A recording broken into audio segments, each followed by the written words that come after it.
you're heavy your whole life, when there's never a time you can remember not being heavy, it seems very surreal to think of what it must be like to not be that way. So it's kind of like a state that I've been in all my life. I don't feel normal any other way. You know, like a year from now, if I'm successful in my quest with the lap band, will be the first time in my life that I ever will have not felt big and heavy.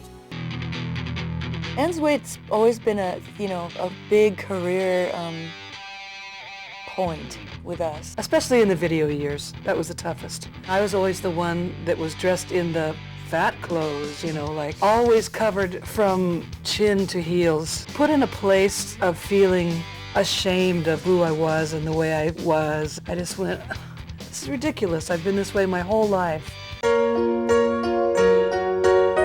In the 70s, the band got really big. Too many parties, too many meals, too many concerts, too much of everything.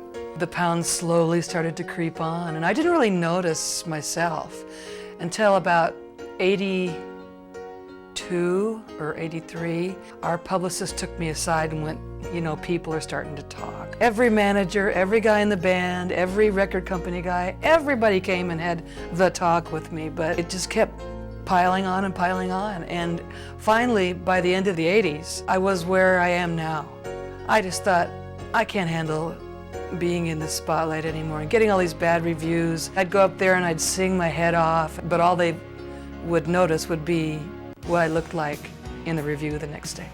And I got so sick of that and so sick of the problems that it caused within the band. It's like, your looks are becoming a problem. I don't want anything to do with that anymore. I want to be healthy, and I want to just go out there and just think about singing. I don't want people to have to overlook anything, and I don't want to have to struggle with it professionally.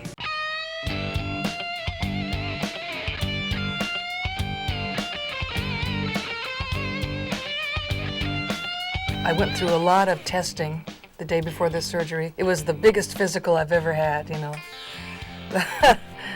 They just checked out everything to make sure that I was a good candidate for this. There were a few things that made Ann Wilson an ideal candidate for the gastric band.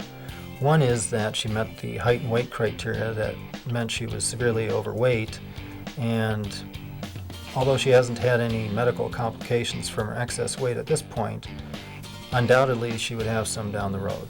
By putting the band in place, she'll eat and will now feel satiety or lack of hunger earlier when she's eating than she would have otherwise. One of the nice aspects of the lap band is that it's done using minimally invasive techniques or laparoscopic surgery. The procedure does not involve cutting any portion of the stomach or any portion of the small intestine. Under general anesthesia, they make tiny little incisions. 2 incisions, a half an inch in length, 2 incisions, a 1/4 inch in length, and 1 incision about 3/4 inch in length. And then with a laparoscopic little skinny thing with a camera on it, they go in and they put the lap band in there and lock it around your stomach where it's supposed to be, and then they embed a port in your abdominal wall. It's now June 14th, 5 months since the surgery. I'm down 50 pounds, hoping to lose at least 45 more. I just feel like I'm doing something and showing myself to the world. I'm choosing to come out of hibernation, so to speak.